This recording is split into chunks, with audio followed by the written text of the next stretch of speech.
High guys, welcome back. So forex സീരീസിന്റെ episode 3 നമ്മൾ discuss ചെയ്യുന്നത് പ്രോപ്പ് ഫേമിന്റെ കുറച്ച് ഹിഡൻ ട്രാപ്പുകളാണ്. അപ്പോൾ നമ്മുടേതല്ലാത്ത മിസ്റ്റേക്കുകളുണ്ട്, ചിലപ്പോൾ നമ്മുടെ അക്കൗണ്ടുകൾ ടെർമിനേറ്റ് ചെയ്യാനുള്ള സാധ്യതകളുണ്ട്.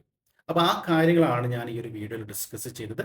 ഇതിൽ പറഞ്ഞിരിക്കുന്ന എല്ലാ കാര്യങ്ങളും എൻ്റെ എക്സ്പീരിയൻസ് ആണ് ഞാൻ ഷെയർ ചെയ്യുന്നത്. Okay, so first of all, തുടക്കം അതായത് ബിഗിനിങ് ലെവലിലുള്ള ഒരാൾ ഫസ്റ്റ് ആയിട്ട് ഓപ്പൺ ചെയ്യുന്ന സമയത്ത് ഉണ്ടാകുന്ന ഒരു കൺഫ്യൂഷനാണ് ഈ ഒരു ഡ്രോ ഡൗണിനെ പറ്റി. നമുക്കറിയാം ഡെയിലി ഡ്രോ ഡൗണും ഉണ്ട്, മാക്സിമം ഡ്രോ ഡൗൺ, അല്ലേ? അപ്പം ഞാൻ ഇപ്പോൾ കഴിഞ്ഞ ദിവസം ഫണ്ടിങ് ടിപ്സിനെ പറ്റിയാണ് ഞാൻ ഡിസ്കസ് ചെയ്തിരിക്കുന്നത്. അപ്പം നമുക്ക് ഒരുപാട് പ്രോഫേംസ് ഉണ്ട്, പല പ്രോഫേംസിൽ പല റൂൾസ് ആയിരിക്കും. അപ്പോൾ ഞാനിപ്പോൾ ഫണ്ടിങ് ടിപ്സിൻ്റെ ഞാൻ ആദ്യം ഇവിടെ ഡിസ്കസ് ചെയ്യാം. ഫണ്ടിങ് ടിപ്സിൻ്റെ ഡെയിലി ഡ്രോ ഡൗൺ എന്ന് പറഞ്ഞിട്ടുണ്ടെങ്കിൽ 5% ആണ്, 5%. അതായത് നിങ്ങൾ ഒരു $10,000 അക്കൗണ്ടാണ് പർച്ചേസ് ചെയ്യുന്നതെങ്കിൽ അതിൻ്റെ 5% ഒരു ദിവസം നിങ്ങൾക്ക് ലൂസ് ചെയ്യാനുള്ള മാക്സിമം എമൗണ്ട്. അതായത് ഏകദേശം ഒരു $500. അതാണ് നിങ്ങളുടെ maximum daily draw down.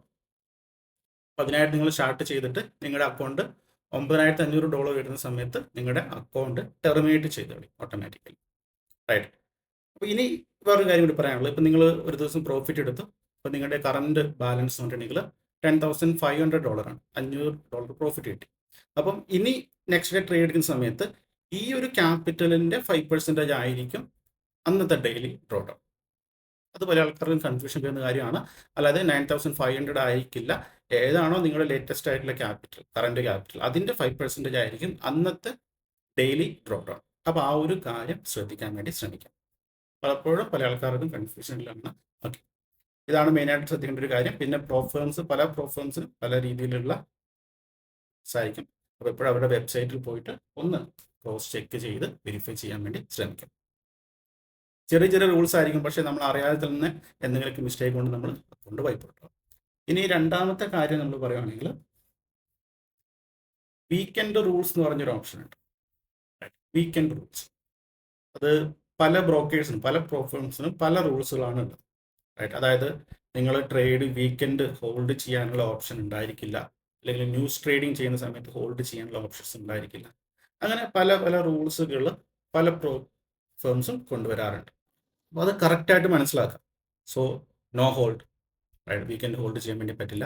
And no news trading, ഇങ്ങനെയുള്ള കാര്യങ്ങളുണ്ട്. ഇപ്പോൾ ഞാൻ ഫണ്ടിങ് ടിപ്സിൻ്റെ കാര്യം പറയുവാണെങ്കിൽ ഇത് രണ്ടും ഓക്കെയാണ്. നമ്മുടെ 2 സ്റ്റെപ്പ് ചലഞ്ച് ആണെങ്കിൽ ഇത് രണ്ടും ഓക്കെ, നമുക്ക് വീക്കെൻഡ് ഹോൾഡ് ചെയ്യാൻ വേണ്ടി പറ്റും, ന്യൂസ് ഹോൾഡ് ചെയ്യാൻ വേണ്ടി പറ്റും. ഇപ്പോൾ ഈ ഒരു വീക്കെൻഡിലൊക്കെ ഇഷ്യൂ കൊണ്ടിട്ടുണ്ടെങ്കിൽ നമ്മൾ ഹോൾഡ് ചെയ്യുന്ന സമയത്ത് നെക്സ്റ്റ് വീക്കിൽ പെട്ടെന്ന് തന്നെ ഒരു ഗ്യാപ് ഡൗണോ ഒരു ഹ്യൂജ് ഗ്യാപ് ഡൗൺ ഒക്കെ വരുന്ന സമയത്ത് ചിലപ്പോൾ നമ്മൾ അക്കൗണ്ട് വൈപ്പ് ഔട്ട് ചെയ്യാനുള്ള സാധ്യതകളുണ്ട്. അപ്പോൾ ആ ഒരു കാര്യം ശ്രദ്ധിക്കാം. ഒരിക്കലും ഈ കാര്യങ്ങൾ ചെയ്യാതിരിക്കും. സിമ്പിളായിട്ട് പറയുകയാണെങ്കിൽ ഇത് ചെയ്യേണ്ട ആവശ്യമില്ല. ഓക്കെ, ഇനി നമുക്ക് വേറെ ഒരു കാര്യം പറയാനുള്ളതാണ് കൺസിസ്റ്റൻസി റൂൾസ് എന്ന് പറഞ്ഞൊരു ഓപ്ഷൻ ഉണ്ട്. കൺസിസ്റ്റൻസി റൂൾസ് അത് ചില ഫേംസുകൾ, അതായത് നമ്മുടെ മാക്സിമം പ്രോഫിറ്റിന് ഒരു ലിമിറ്റ് ഉണ്ട്. നമ്മുടെ മാക്സിമം പ്രോഫിറ്റ് എന്ന് പറഞ്ഞിട്ടുണ്ടെങ്കിൽ ടോട്ടൽ ടാർഗറ്റിൻ്റെ 35% മാത്രമേ ആയിരിക്കാൻ പാടുള്ളൂ എന്ന് പറഞ്ഞിട്ടുള്ള റൂൾസുകളുണ്ട്. അപ്പോൾ അതൊന്ന് ശ്രദ്ധിക്കുക. ഇപ്പം ഞാനിവിടെ ഫണ്ടിങ് ടിപ്സിൻ്റെ കാര്യം പറഞ്ഞുകൊണ്ട് തന്നെ ഇവിടെ ഫണ്ടിങ് ടിപ്സിൽ അങ്ങനെ പ്രത്യേകിച്ച് കൺസിസ്റ്റൻസി റൂൾസ് നമ്മുടെ ഇവാലുവേഷൻ സ്റ്റേജിലില്ല. അതുകൊണ്ട് നമുക്ക് അങ്ങനെ സ്ട്രിക്റ്റ് റൂളൊന്നുമില്ല. അതുകൊണ്ട് അവിടെ നമുക്ക് കുറച്ചുകൂടി ഒരു റിലീഫ് നമുക്ക് അവിടെ കിട്ടും. ബട്ട് ചില ബ്രോക്കേഴ്സുകൾ അത് കറക്റ്റായിട്ട് കൺസിസ്റ്റൻസി റൂൾസ് ഫോളോ ചെയ്യാറുണ്ട്. അത് മനസ്സിലാക്കിയിട്ട് മാത്രം ട്രേഡുകൾ കൺസിഡർ ചെയ്യുക. ഇനിയുള്ളതാണ് ഏറ്റവും ഇമ്പോർട്ടൻ്റ് ആയിട്ടുള്ള കാര്യം, സ്പ്രെഡ് സ്പൈക്ക് അല്ലെങ്കിൽ സ്പ്രെഡ് ഇൻക്രീസ് ചെയ്യുന്ന ചില സിറ്റുവേഷൻസ്.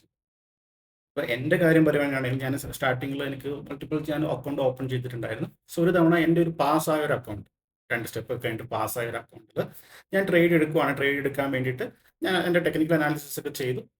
ഞാൻ എക്സാക്ട്ലി ട്രേഡ് എടുത്തത് എനിക്കൊന്ന് ഞാനൊരു മൈനർ പെയറാണ്, അതായത് USD കറൻസി അല്ലാത്ത പെയർസ് നമുക്ക് അവൈലബിൾ ആണ് ട്രേഡ് ചെയ്യാൻ. ഏതാണെന്ന് എനിക്ക് ഓർമ്മയില്ല. അപ്പോൾ അത് ഞാൻ നോക്കി. അപ്പോൾ എൻ്റെ വ്യൂ അനുസരിച്ചിട്ട് ഇവിടെ നിന്നൊരു അപ്സൈഡ് മൂവ്മെൻറ്റിൽ പോസിബിലിറ്റി ഉണ്ട്. അപ്പോൾ ഞാൻ ട്രേഡ് എടുത്തത് എക്സാക്ട്ലി 4:30 4:30 ആവുന്ന സമയത്താണ് ഞാൻ ട്രേഡ് എടുത്തത്. അപ്പോൾ എൻ്റെ വ്യൂ അനുസരിച്ചിട്ട് എല്ലാം ഓക്കെ ആയിരുന്നു. അവിടെ നിന്ന് ഒരു ഗ്രീൻ ക്യാൻഡിൽ ഫോർമേഷൻ ഒക്കെ വന്നിട്ടുണ്ടായിരുന്നു. അപ്പോൾ പെട്ടെന്ന് ഒരു സ്പൈക്ക് വന്ന സമയത്ത് തന്നെ ഞാൻ ഇമ്മീഡിയറ്റ്ലി എൻ്റെ ട്രേഡ് ഞാൻ അവിടെ പ്ലേസ് ചെയ്തു. മാർക്കറ്റ് ഓർഡറിൽ ഓൾറെഡി സ്റ്റോപ്പ് ലോസ് ഇട്ട് കൊടുത്തിട്ടാണ് ട്രേഡ് ചെയ്തത്. പക്ഷേ ഓർഡർ എക്സിക്യൂട്ട് ആയ സമയത്ത് ഞാൻ പെട്ടെന്ന് തന്നെ പൊസിഷൻ നോക്കുന്ന സമയത്ത് ഓൾറെഡി $300 അടുത്ത് ലോസിലാണ് ഇപ്പോൾ റണ്ണിങ്. അപ്പോൾ എനിക്കൊരു കൺഫ്യൂഷൻ വന്നു. മാർക്കറ്റ് മുകളിലോട്ട് തന്നെ പോകുന്നുണ്ട്, പക്ഷേ എൻ്റെ പൊസിഷൻ ലോസിലാണുള്ളത്. അപ്പോൾ അവിടെ ആക്ച്വലി സംഭവിച്ചത്, ഞാൻ മാർക്കറ്റ് ഓർഡർ ഇമ്മീഡിയറ്റ് പ്ലേസ് ചെയ്യുന്ന സമയത്ത് സ്പ്രെഡ് വളരെ ഹയർ ആയിരുന്നു. എക്സിക്യൂട്ട് ചെയ്ത പ്രൈസ് വേറെ ലെവലിലായിരുന്നു, കുറച്ചുകൂടി ഹയർ പ്രൈസിലായിരുന്നു എക്സിക്യൂട്ട് ചെയ്തത്. പിന്നെ അവിടെ തീരെ സമയം ഉണ്ടായിരുന്നില്ല. നെക്സ്റ്റ് ഒരു 10 സെക്കൻഡിനുള്ളിൽ തന്നെ എൻ്റെ ഇത് ഓട്ടോമാറ്റിക്കലി ലോഗ് ഔട്ട് ആയി എൻ്റെ ആപ്ലിക്കേഷൻ. അപ്പോൾ ഞാൻ വിചാരിച്ചു എന്താണ് സംഭവിച്ചതെന്ന് അറിയില്ല.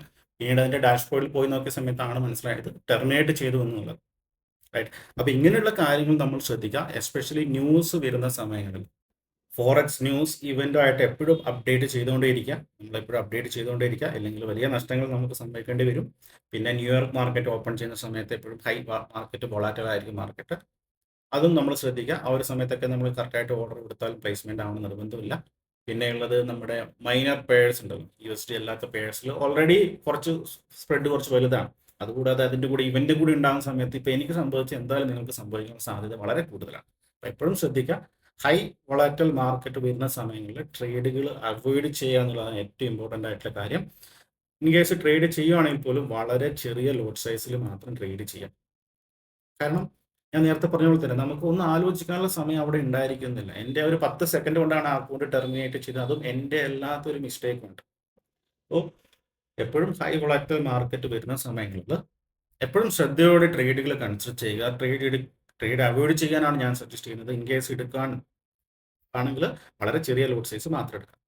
അതുകൂടാതെ ഇതുപോലുള്ള ഹൈ മൊമെൻറ്റം വരുന്ന ദിവസങ്ങളിൽ ഈ പറഞ്ഞ ന്യൂസ് ന്യൂയോർക്ക് മാർക്കറ്റ് ഓപ്പൺ ചെയ്യുന്ന സമയത്ത് അത് വരുന്ന സമയങ്ങളിൽ നമ്മൾ ഈ പറയുന്ന പ്ലാറ്റ്ഫോം ഫ്രീസ് ആവാറുണ്ട്. നമ്മൾ യൂസ് ചെയ്യുന്ന meta trader 5 most commonly use ചെയ്യുന്ന പ്ലാറ്റ്ഫോമാണ്.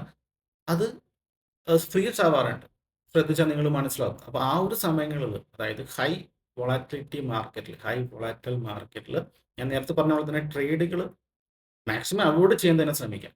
കാരണം നിങ്ങൾ ഈ കഷ്ടപ്പെട്ടിട്ട് 2 ഫേസ് ഒക്കെ കംപ്ലീറ്റ് ചെയ്ത് ഒരു അക്കൗണ്ട് ഓപ്പൺ ചെയ്ത് ഫണ്ടഡ് അക്കൗണ്ട് കിട്ടിയിട്ട് നിങ്ങളുടേതല്ലാത്ത ഒരു മിസ്റ്റേക്ക് കൊണ്ട് അക്കൗണ്ട് ടെർമിനേറ്റ് ചെയ്തില്ല, അത് വളരെ അല്ലേ, നിങ്ങൾക്ക് വളരെ വിഷമം തരുന്ന ഒരു കാര്യമാണ്. അപ്പോൾ പ്രോഫേമിൽ സെലക്ട് ചെയ്യുന്ന സമയത്ത് ഇങ്ങനെയുള്ള കാര്യങ്ങളുണ്ട് എന്നുള്ളതും, അതുകൂടാതെ അവരുടേതായിട്ടുള്ള റൂൾസും കാര്യങ്ങളും കറക്റ്റായിട്ട് മനസ്സിലാക്കിയിട്ട് ട്രേഡുകൾ കൺസിഡർ ചെയ്യാൻ വേണ്ടി എടുക്കുക. എപ്പോഴും സീരിയസ് ആയിരിക്കും, ചുമ്മാ ഒരു കളി തമാശ ആ ഒരു ആറ്റിറ്റ്യൂഡിൽ ചെയ്യുന്നവർ സീരിയസ് ആയിട്ട് തന്നെ കൺസിഡർ ചെയ്യുക. ഓക്കെ, അപ്പോൾ ഈ ഒരു കാര്യം പറയാതെ ഇനി അടുത്ത സീരീസ് സ്റ്റാർട്ട് ചെയ്യേണ്ടെന്ന് വിചാരിച്ചതാണ്. അപ്പോൾ എക്സൈറ്റിംഗ് വീഡിയോസ് ഇനി വരുന്നുണ്ട്, സ്ട്രാറ്റജിയും കാര്യങ്ങളൊക്കെ. അപ്പോൾ എന്തായാലും കാണാം.